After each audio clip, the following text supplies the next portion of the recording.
کہ یقین پیدا ہوتا ہے تجربے سے. جب تک آپ کا ذاتی تجربہ نہ ہو یقین پیدا نہیں ہوگا.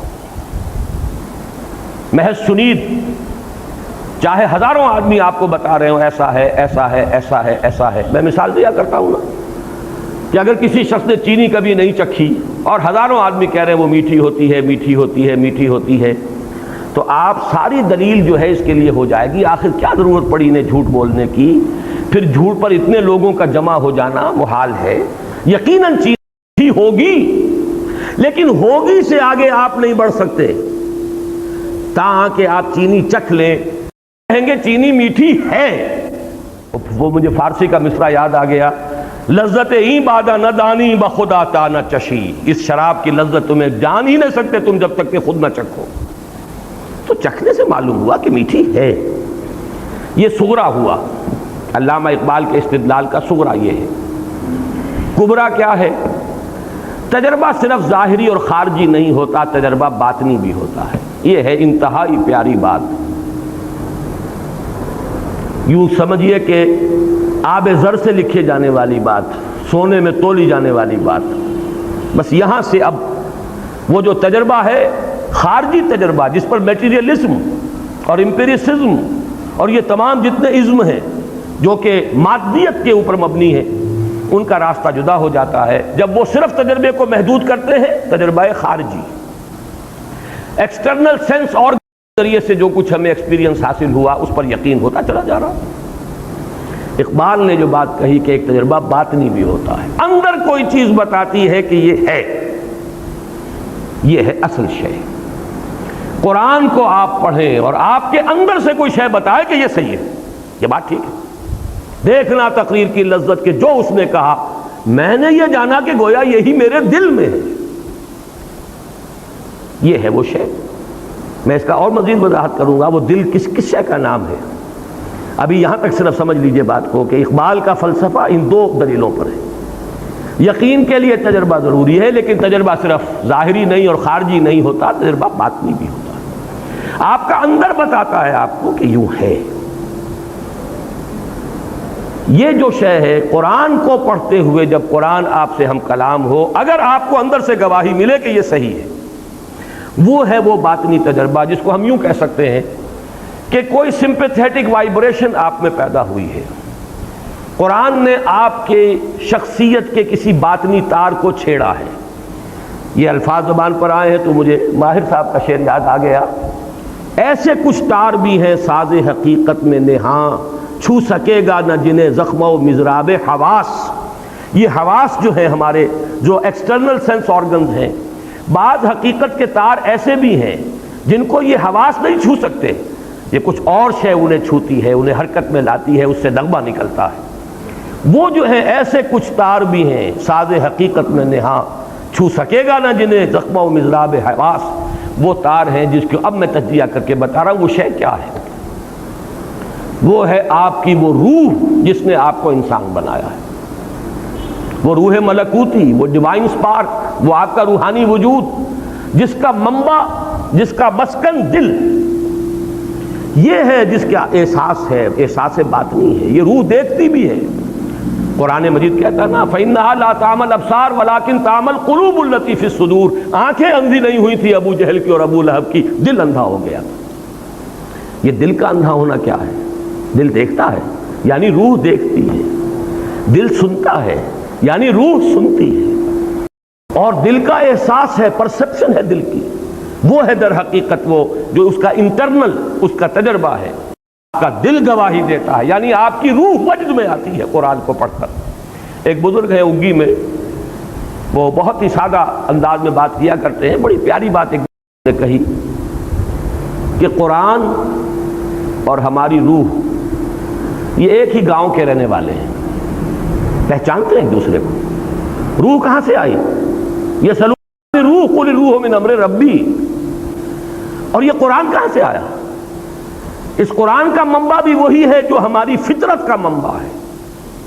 فطرت اللہ التی فطر الناس علیہا.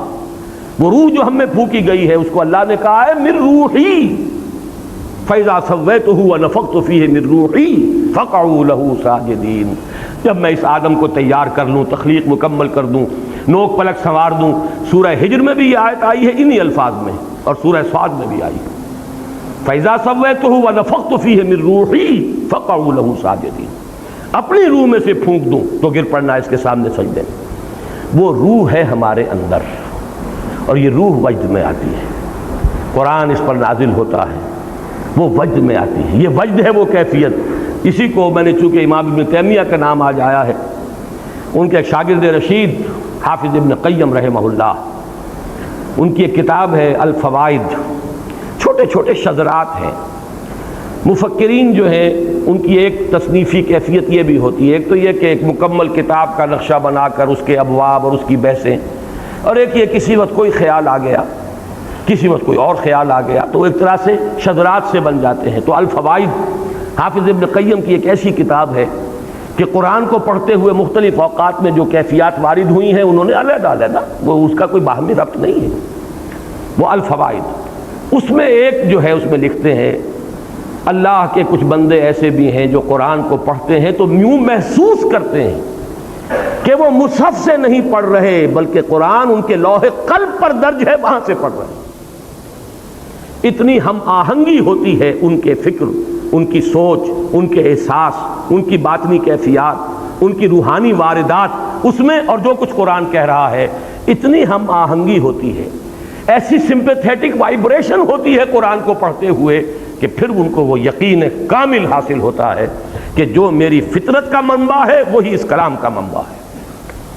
اور فطرت کا منبع کون ہے؟ فطرت اللہ التی فطر الناس علیہا، وہی اس کلام کا متکلم ہے۔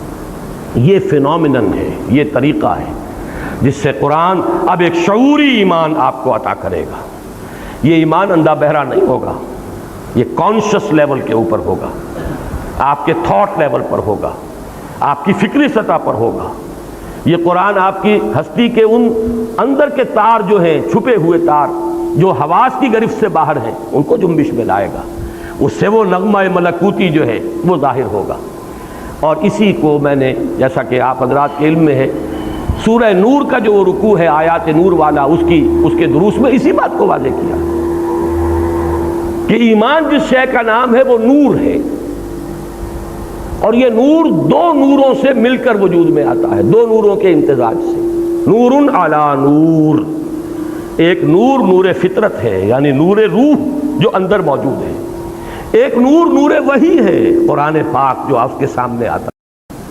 اگر یہ دونوں چیزوں کی ہم آہنگی ہو جائے، اگر وہ لینگویج بیریئر ہٹ گیا ہو، نیت صاف ہو، طلب ہدایت ہو، اور اب یہ لینگویج بیریئر بھی نہیں ہے، ہم کلامی ہے، مخاطبہ ہے اللہ کے ساتھ اور قرآن کے ساتھ، یا کم سے کم قرآن مجید کو اپنے دل تک پہنچنے کے لیے کوئی راستے میں رکاوٹ آپ نے باقی نہیں چھوڑی ہے، تو اب آپ کو ایسی ہم آہنگی محسوس ہوگی، یہ دونوں نور جمع ہو جائیں گے، نور علی نور یہدی اللہ لنورہ من یشاء ویضرب اللہ الامثال للناس واللہ بکل شیء علیم۔ یہ ہے اصل راستہ۔ اللہ تعالیٰ نے حضور پر بھی صلی اللہ علیہ وسلم قرآن نازل فرمایا تو سورہ حدید کی ابھی آیت نمبر 9 ہے غالباً،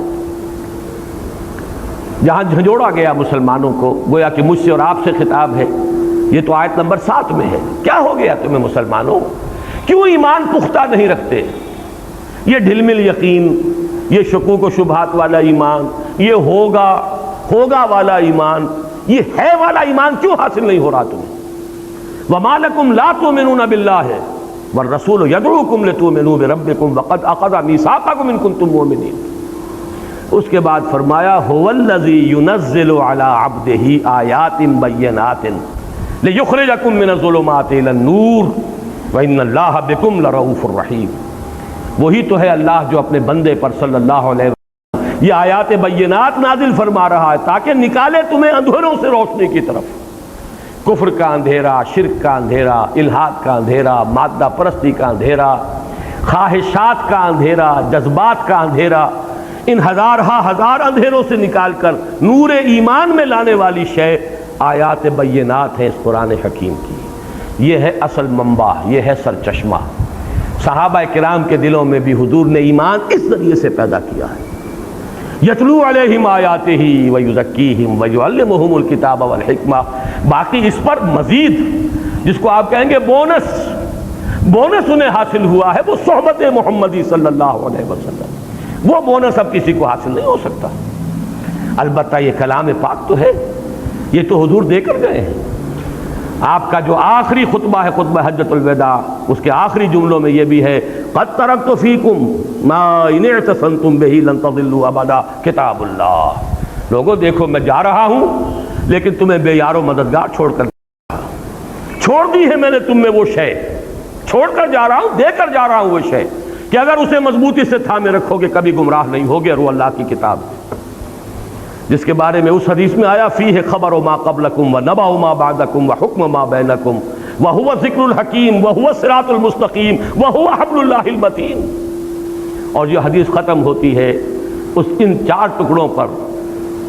من قال بہ صدقہ، جس نے اس قرآن کی بنیاد پر کوئی بات کہی اس نے سچ کہا. من حکم بہ عدلا، جس نے اس کی بنیاد پر کوئی فیصلہ کیا اس نے عدل کیا. من عمل بہ اجرا، جس نے اس پر عمل کیا اس کا اجر محفوظ. ومن دعا الیہ فقد ہدی الی صراط مستقیم، اور جس نے اس قرآن کی طرف بلایا کسی اور کو ہدایت ہو نہ ہو اس کی ہدایت ہو گئی صراط مستقیم کی طرف. یہ گارنٹی ہے محمد الرسول اللہ صلی اللہ علیہ وسلم کی طرف سے. یہ ہے ایمان کے حاصل کرنے کا اصل ذریعہ.